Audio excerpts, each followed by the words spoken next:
Bonsoir à tous, ravi de vous retrouver. Voici les titres de ce dimanche 28 juillet. Antoine Zegdar, champion olympique, le natif de Monaco décroche l'or avec l'équipe de France de rugby à 7. Quentin Antonielli se qualifie pour les quarts de finale en aviron. Xiao Xinjiang entre en lice ce soir au tennis de table. Point complet sur les JO dès le début de ce journal. Les JO qui vont sans doute susciter des vocations, notamment en judo. Des stages sont organisés pour les 6-9 ans par la Fédération monégasque. Nous avons testé pour vos enfants. Il y a une semaine, Joe Biden renonçait à briguer un second mandat à la présidence des États-Unis. Kamala Harris peut-elle créer la surprise et battre Donald Trump? Nous ferons le point avec Dominique Simonet, spécialiste des États-Unis. Une volonté divine, c'est le titre du dernier livre de Louise Bontemps. Elle revient sur l'histoire de Lambert Grimaldi, seigneur de Monaco au XVe siècle. Elle est notre invitée. Un rêve devenu réalité. Antoine Zegdar remporte l'or au rugby à 7. Le natif de Monaco a été l'un des grands artisans de la victoire de la France. C'était pourtant loin d'être gagné. Hier soir face aux Fidji, double champion olympique. Score final 28 à 7 devant un public déchaîné. Ce matin, Quentin Antonielli est sorti du piège des repêchages dans l'épreuve de skiff en aviron et validé son ticket pour les quarts de finale. On l'écoute au micro d'Émilie Rousseau et du Coco Maza. C'est une course qui avait quand même de l'importance. Normalement, je partais en tant que favori, donc il fallait confirmer la place de favori. C'était pas fait, il y avait un petit peu de stress parce que je connaissais pas du tout les concurrents. Donc toujours une course à pas prendre à la légère parce que si on la rate, on est dehors, quoi. Donc c'est pas bien d'être dehors. Et donc là, ça s'est assez bien passé. J'ai fait quelques petites erreurs sur mon rythme. J'ai essayé de un petit peu trop gérer la course. Donc je me suis mis un petit peu en difficulté pour pas grand chose. Et au final, j'arrivais à me libérer un petit peu de tout le monde dans le dernier 200 mètres parce que j'en avais gardé bien sous la pédale. Donc ça passe sans trop de problèmes et on a les yeux rivés sur la prochaine maintenant. La prochaine, l'écart, et tu connais déjà ceux qui seront à tes côtés sur la ligne d'eau. Ouais, donc en quart de finale, on a un quart qui est assez ouvert entre guillemets pour la 3e place. Où donc on a le champion panaméricain du Brésil avec qui je vais devoir me friter, et c'est un bon copain avec qui on s'est pas mal entraîné ensemble. On s'est pas mal entraîné ensemble à Gavirat dans la préparation et même l'an dernier aussi. Et sinon les deux très gros clients, c'est un champion olympique de Tokyo et un qui est 4e à Tokyo aussi, donc va falloir essayer de s'accrocher à eux le plus longtemps possible et se battre avec les autres. Prochaine course pour Quentin, ce sera mardi matin. Et ce soir, Xiao Xinjiang disputera son premier tour en tennis de table. On lui souhaite bonne chance. Sur les 6 athlètes monégasques présents au jeu, 2 sont nageurs, Lisa Pou et Théo Druhen. Bien installés, vous le voyez, à Paris. Alors quelles sont leurs ambitions? Comment se sentent-ils avant de plonger dans le grand bain? Frédéric Hélion et Jean-Alexandre Dordet les ont rencontrés lors de leur dernier entraînement à Monaco. La natation monégasque débarque en force aux Jeux Olympiques de Paris avec 2 représentants. Lisa Pou et Théo Druhen sont les derniers athlètes de la principauté à avoir rejoint la capitale jeudi en fin de journée. Théo arrive sur ces Jeux avec l'envie de faire sa meilleure performance sur 800 mètres nage libre. Ce sera sa course lundi 29, après une saison complexe pour lui avec l'arrivée à l'université Laval à Québec. Il a mis en place une préparation qui visera à être le plus performant possible sur ce 800 mètres nage libre. Quant à Lisa, il lui reste juste 2 semaines avant sa course. Elle arrive un peu fatiguée pour l'instant, hein. Il n'est pas question de récupérer complètement. Elle est loin d'être au top encore, donc les prochains jours seront décisifs quant à savoir si ce que nous avons mis en place fonctionne et si l'organisme est capable de récupérer correctement des efforts consentis. Qualifiée au jeu grâce à sa 9e place aux mondiaux de Doha, Lisa Pou visera un top 10, voire mieux, sur le 10 km. Mais l'objectif est surtout de prendre du plaisir et de ne pas avoir de regrets. C'est quand même un événement assez grandiose, donc c'est aussi l'inconnu. Donc forcément, tout ce qui est inconnu pour le cerveau, c'est stressant. Mais je suis relativement excitée aussi de retrouver l'équipe et voir un peu le village, tout ce qui s'y passe. C'est particulier parce que là, pour le coup, on a l'opportunité d'avoir notre famille auprès de nous. Donc ma famille sera là pour me soutenir le jour de la course et ouais, je trouve ça vraiment, vraiment cool et je pense que ça va me permettre de me sortir aussi de ma limite encore plus que ce que j'aurais fait à la base. À 19 ans, Théo Druhen participera lui à ses deuxièmes Jeux Olympiques sur 800 mètres cette fois-ci, après une première expérience enrichissante à Tokyo où il avait pulvérisé son record de 20 secondes sur le 1500 mètres. Je peux tirer beaucoup d'enseignements sur les Jeux de Tokyo, par exemple sur comment prendre son repas, comment bien pas perdre du temps pour circuler dans le village et pour aller juste dans le bus et pour moins se fatiguer, éviter de se balader à droite à gauche pour perdre de l'énergie pour rien et se focus plus sur la performance. J'ai essayé aussi de battre mon record. Là je fais le 8-17, j'espère au moins faire déjà mon meilleur et ce qui serait bien c'est faire en dessous de 8-10, les minutes 10. Et rendez-vous demain pour Théo et le 8 août pour Lisa si la qualité de l'eau de la Seine s'améliore. Formule 1, déception au Grand Prix de Belgique. Charles Leclerc, parti en pole position, termine au pied du podium.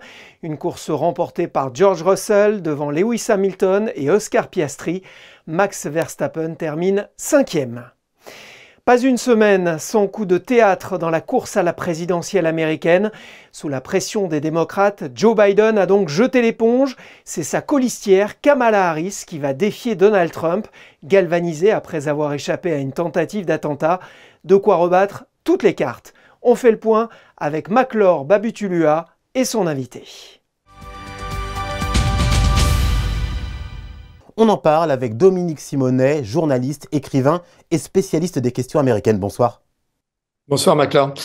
Alors le président américain a donc déclaré hier soir vouloir passer le flambeau à une nouvelle génération et je cite que rien ne devait se mettre en travers de la démocratie. La pression, notamment des démocrates, était forte pour qu'il se retire.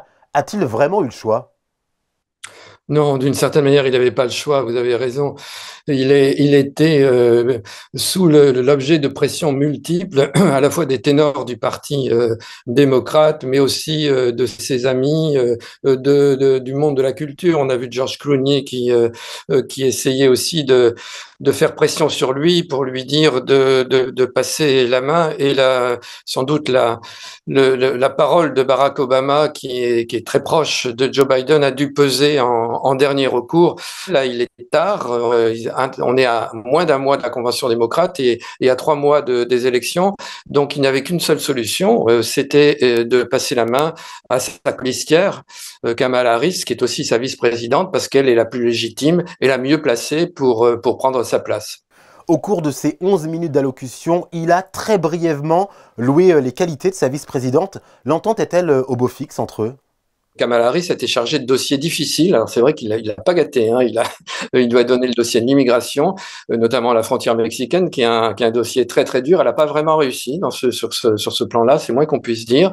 Mais elle a joué le rôle, c'est-à-dire le rôle d'être un peu derrière. On l'a dit effacée, on l'a dit très en retrait. Je suis pas sûr qu'elle ne surprenne pas. C'est quand même une ancienne procureure générale de Californie qui était connue pour être une femme à poigne. Elle travaille beaucoup, elle est très sérieuse. Elle est peut-être moins faible qu'on l'a dit. Et de toute façon, maintenant, elle n'a pas le choix. Elle doit rentrer à fond dans la campagne. Vous le disiez, la vice-présidente Kamala Harris est donc désormais lancée dans la campagne en première ligne. Elle était aujourd'hui en déplacement à Indianapolis et elle subit déjà de plein fouet les attaques de Donald Trump qui l'a traité, je cite, de cinglé incapable. Un premier sondage la donne cependant en tête devant Donald Trump. Mais oui, c'est-à-dire qu'elle bénéficie d'abord de cet élan. La campagne électorale présidentielle, là, depuis quelques mois, c'est une série avec des péripéties incroyables. Elle doit continuer à affronter Donald Trump, qui lui doit changer de posture. C'est lui le vieux maintenant dans cette histoire. C'est lui qui les choses se sont retournées. Donc effectivement, vous avez raison, il l'attaque d'une manière à la Trump, c'est-à-dire avec des arguments contre sa personne et non pas contre ses idées, ce qui est pas très noble, mais bon, c'est Donald Trump. On connaît ses méthodes, sont des méthodes populistes pour déstabiliser, décrédibiliser, voire salir l'adversaire. Ça marche auprès de ses partisans, ça marche très très bien, ça fonctionne. Est-ce que ça va fonctionner face à Kamala Harris? C'est pas sûr. En tout cas, on a l'impression qu'une nouvelle campagne électorale vient de commencer. L'ancien président Donald Trump, candidat républicain, qui a été la cible d'une tentative d'assassinat lors d'un meeting de campagne à Springfield, en Pennsylvanie, le 13 juillet. Sans cet incident, pensez-vous que Joe Biden se serait retiré? Et dans quelle mesure cet événement a impacté la campagne? C'est vrai que la tentative d'assassinat contre Donald Trump a été quand même déterminante dans cette campagne. D'abord parce qu'il en a échappé et qu'il a su tourner cela à son avantage, même à la seconde près, qui est incroyable de le voir se relever, ce visage ensanglanté, devant le drapeau américain, levant le poing et appelant ses partisans à continuer à se battre. Donc il y a eu un retournement et un engouement pour Donald Trump. On l'a vu d'ailleurs que les sondages creuser l'écart avec Joe Biden et sans doute cela, plus la parole d'un certain nombre de personnes comme Barack Obama ont dû finalement convaincre Joe Biden d'abandonner. Depuis ces tentatives d'assassinat, justement, on a assisté à des scènes qui peuvent sembler étranges vues de la France, comme des supporters de l'ancien président arborant en soutien un pansement sur l'oreille lors de meetings, d'autres qui voient dans l'échec de cette tentative d'assassinat une sorte de révélation divine. Ça peut porter à sourire, mais on parle d'un peuple extrêmement pieux. Est-ce que finalement, un des cailloux dans la chaussure de Donald Trump, ce n'est pas une partie de ses électeurs ? Il est le porte-parole d'une Amérique chrétienne assez blanche en général, qui un peu nostalgique du passé, qui voudrait retrouver des valeurs ultra traditionnelles. Et en ce sens, la manière dont il se positionne et cet assassinat raté ne peut que cultiver, aller dans ce sens de cette image. Alors, ce qu'il faut savoir, c'est que les Américains sont habitués aux primaires et campagnes au long cours. Depuis le 3 février, les électeurs des 50 États américains ont eu la possibilité de choisir leur candidat. Un processus qui se conclut par la convention nationale de chaque parti. Est-ce qu'une campagne express de Kamala Harris suffira ? On voit que déjà en quelques heures, en 24 heures, 48 heures, les délégués, vous savez que ce sont les délégués qui finalisent leur vote à la Convention démocrate, les délégués du parti, qui avaient choisi l'écrasante majorité de Joe Biden, on voit que ces délégués se sont reportés sur Kamala Harris. Donc elle est assurée, elle a la majorité, elle est assurée d'être investie à la Convention démocrate. Cette élection ne risque-t-elle pas de décevoir une sorte de bis repetita de l'élection 2016, avec un vote populaire qui ne correspond pas au vote des grands électeurs ? Pour rappel, en 2016, Hillary Clinton avait obtenu plus de voix que Donald Trump. 3 millions de voix à peu près pour Hillary Clinton, mais malgré tout, et d'une manière totalement légitime et légale, Donald Trump avait emporté l'élection parce que ça se passe avec ce système qu'on connaît aux États-Unis où il faut gagner un État, et pour gagner un État, il faut la majorité dans cet État, et de gagner un État vous donne un certain nombre de points, les grands électeurs qui vont dans le pot du candidat qui l'a emporté ou pas. Tout est possible justement à cause de ces États qui peuvent ou pas tomber d'un camp ou d'un autre. Merci monsieur Dominique Simonet de nous avoir éclairé sur ces élections américaines. Et pour les passionnés des questions américaines, et pas que d'ailleurs, votre livre « Les grands jours qui ont changé l'Amérique » est toujours disponible. Merci à vous. Et on rappelle la date de l'élection présidentielle américaine, ce sera le mardi 5 novembre.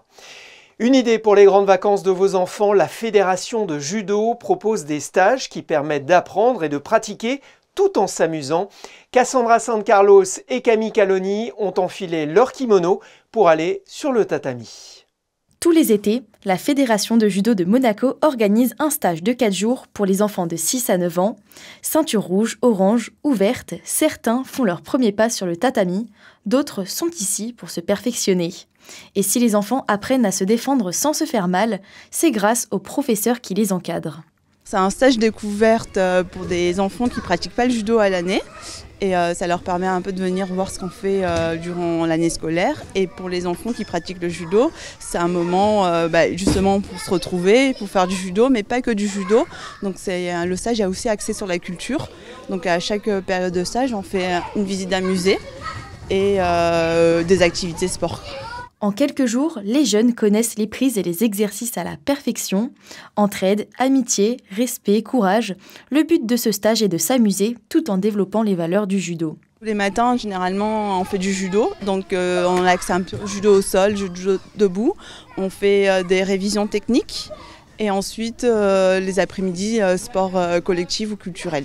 Beaucoup d'évolution puisque c'est le moment où les enfants apprennent à se débrouiller un petit peu tout seuls, donc ils gagnent en autonomie, ils vont dans les vestiaires tout seuls, parce que durant l'année, les enfants arrivent déjà habillés en kimono, donc là ils apprennent à changer, ils apprennent le respect et sur le tapis on a un peu plus de temps parce qu'il y a moins d'enfants et on a toute la journée, donc on prend plus de temps pour répéter les techniques. Le judoka monégasque Marvin Gado, inscrit au club depuis son plus jeune âge, s'est envolé pour les JO. Il concourt pour remporter une médaille dans la catégorie des plus de 100 kg et les enfants ont souhaité lui faire passer un message. Oui, allez Marvin, et bonne chance, on suivra son parcours au jeu vendredi prochain. Une idée de lecture à présent, une volonté divine revient sur l'histoire de Lambert Grimaldi, seigneur de Monaco au XVe siècle. Son auteur, Louise Bontemps, était l'invité du 19h. Bonsoir Louise Bontemps. Bonsoir. Pourquoi avoir décidé de vous intéresser à ce personnage historique peu connu, mais qui a œuvré pour la protection des 3 seigneuries de Monaco, Menton et Roquebrune? Eh bien, parce que je trouve qu'on ne parle pas assez de lui. Je voulais lui rendre hommage à travers ce roman.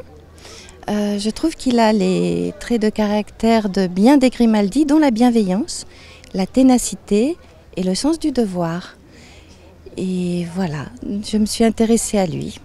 Vous parlez d'une partie de l'histoire monégasque en la mettant sous forme de roman avec des expériences vécues et d'autres totalement imaginaires. Quelle est la part de fiction et de réel dans ce récit? Les événements sont historiques, les personnages aussi pour ceux que j'ai pu trouver.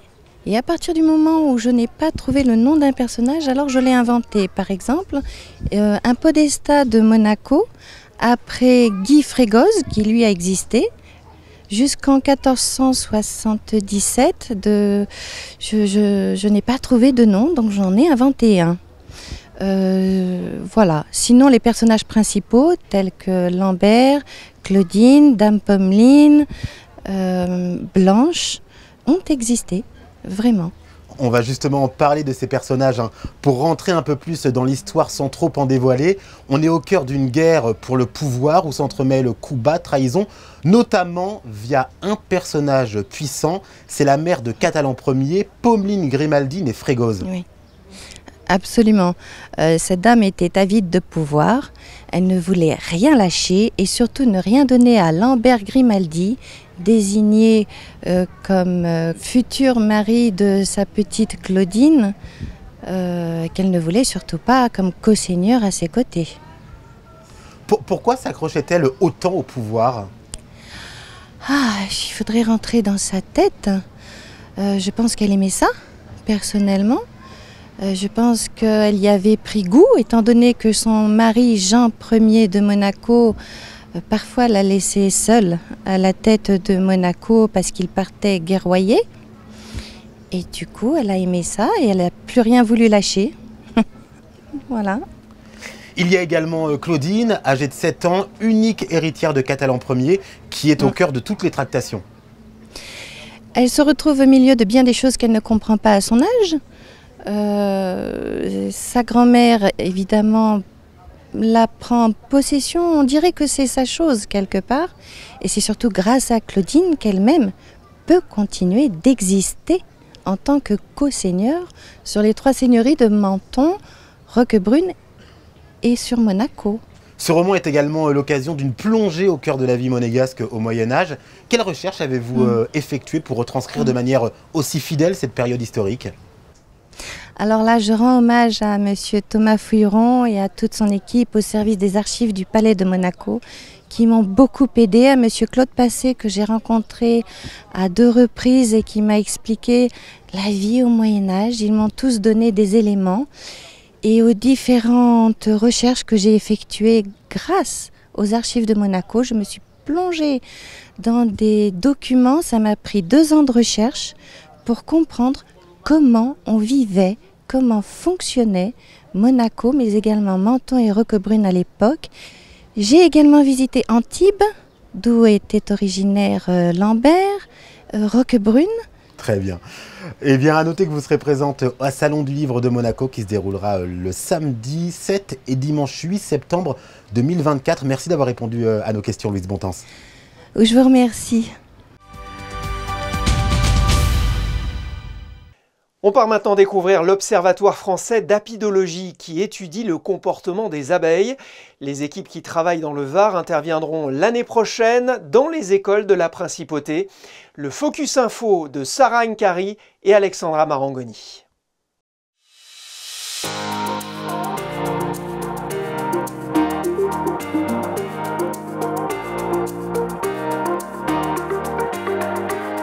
Du soleil, des pins, des cigales. Pas de doute, nous sommes bien en Provence. C'est ici, au pied du massif de la Sainte-Baume, que Thierry Dufresne et son équipe se sont donné une mission, sauver les abeilles. Pour ce faire, cet ancien directeur de maison de haute couture française a créé l'OFA il y a maintenant 10 ans. L'OFA réunit aussi bien des apiculteurs, des scientifiques, des personnes qui sont chargées de sensibilisation et effectivement également des enseignants pour pouvoir comprendre ce qu'est l'apiculture. C'est donc très varié comme action et c'est la particularité de cet organisme. Partant du constat qu'un tiers des colonies disparaissent chaque année, les membres de l'OFA alertent sur l'urgence de la préservation des abeilles, d'autant qu'elles sont primordiales pour nous, les humains. 80% de la pollinisation est effectuée essentiellement par les abeilles, que ce soit les abeilles dites domestiques ou les abeilles dites sauvages. Et sur ces 80% de pollinisation, 30% représentent notre alimentation. C'est-à-dire très clairement, s'il n'y avait pas d'abeilles, nous aurions aujourd'hui beaucoup de difficultés à pouvoir assurer notre sécurité alimentaire. C'est donc un rôle primordial qu'ils ont et c'est pour ça qu'on dit que les abeilles, c'est la vie. Cette substance sucrée, dont la couleur varie du jaune translucide au brun foncé en fonction des fleurs butinées, est associée à 1001 vertus pour notre santé. Mais au fait, comment fabrique-t-on le miel ? Quand il y a de la miellée, on dit quand ça mielle, ça veut dire qu'autour, il y a des fleurs qui ont du nectar et du pollen pour les abeilles. Et donc elles vont aller les récupérer, donc c'est ce qu'on appelle la pollinisation. Et elles ramènent du nectar dans la ruche, qu'elles vont se passer de bouche en bouche. Et c'est ça ce qui va ensuite être du miel. C'est pas le nectar directement pris de la fleur. Une ruche est ainsi composée de 50 000 à 80 000 abeilles formant une véritable armée féminine dirigée par une seule et même leaduse. Il faut savoir que dans une ruche, il y a donc une reine, il ne peut pas y en avoir deux, ça c'est impossible, sinon elles se battent. Et la reine, à partir du moment où elle va naître, elle va faire ce qu'on appelle un vol nuptial. Donc elle va sortir de la ruche, elle va aller voler à 3 km en hauteur. Et là, elle va se faire féconder par une quinzaine de faux bourdons. Et elle se fait féconder et les mâles qui la fécondent meurent parce qu'ils perdent une partie de leur abdomen. Et ensuite, c'est le seul animal qui a une spermathèque. Donc elle va garder tous les spermatozoïdes en elle, elle retourne à sa ruche. Même si elle est partie à 3 km, elle sait très bien où est sa ruche parce qu'en fait, elle a une odeur bien particulière qu'elle a laissée qui est donc le phéromone. Et ensuite, elle va pondre jusqu'à 2000 œufs tous les jours. Hormis le miel, les abeilles fabriquent aussi une substance intéressante pour les chercheurs appelée la propolis. Elle permet notamment de protéger la ruche des bactéries et pourrait nous servir à plus d'un titre. Pour le découvrir, direction ce laboratoire en forme d'alvéole inauguré par le prince Albert II et dans lequel les équipes de l'OFA percent chaque jour un peu plus les mystères de la nature. On a trouvé une propolis qui était capable de tuer le germe de l'acné, donc responsable des boutons d'acné. Et on est allé jusqu'à trouver la molécule qu'il y avait dans cette propolis qui donnait cette efficacité.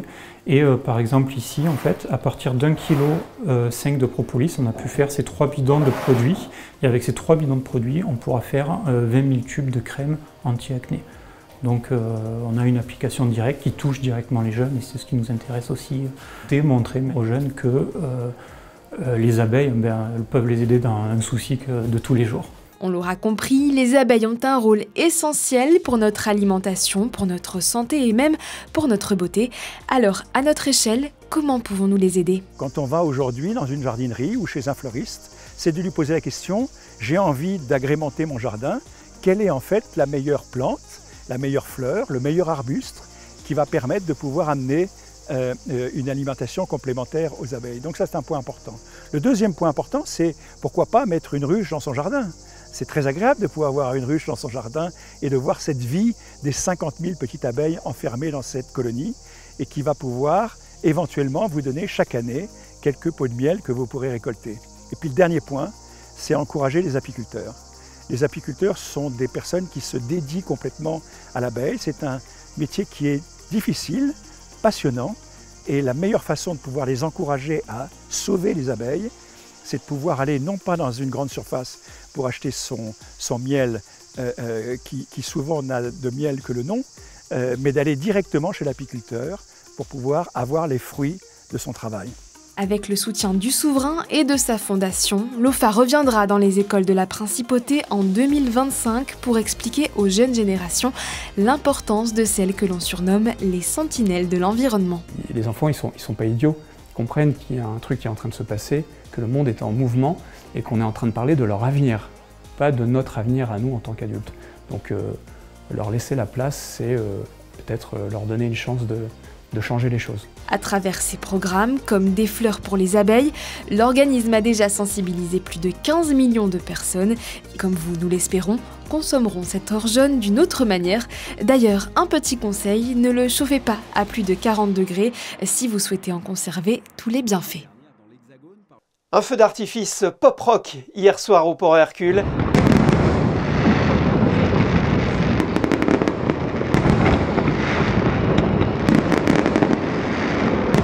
Les spectateurs en ont pris plein les yeux pendant 16 minutes. Top départ des soirées organisées qu'est Albert Ier. Prochain rendez-vous le samedi 3 août pour une soirée DJ et le vendredi 9 pour un spectacle de drone. Si vous aimez le cirque, ne manquez pas le cirque Piédon. Son petit chapiteau rouge et blanc est installé à côté de l'immense chapiteau de l'espace Fontvieille. Une histoire de famille, 6 générations et plus de 100 ans de spectacle. À l'affiche cet été, un célèbre clown et une grande trapéziste. Au programme acrobatie, magie et poésie. La vente des billets se fait sur place. Début du spectacle à 18h30 du 1er au 7 août. On passe à la météo de ce lundi. Bonsoir Justin Adel, un temps similaire à celui d'aujourd'hui. Bonsoir Sébastien, la journée de demain s'annonce similaire à celle d'aujourd'hui avec du soleil et malgré tout quelques petits passages nuageux dans le ciel monégasque.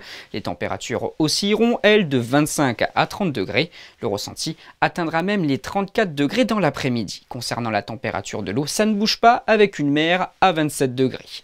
Demain, le soleil se lèvera à 6h13 et se couchera à 20h59. Nous souhaiterons également une bonne fête aux Martes. Merci Justin, on se quitte avec les événements qui se sont déroulés les années précédentes à la même époque. C'est le flashback de la semaine. Excellente soirée, à demain.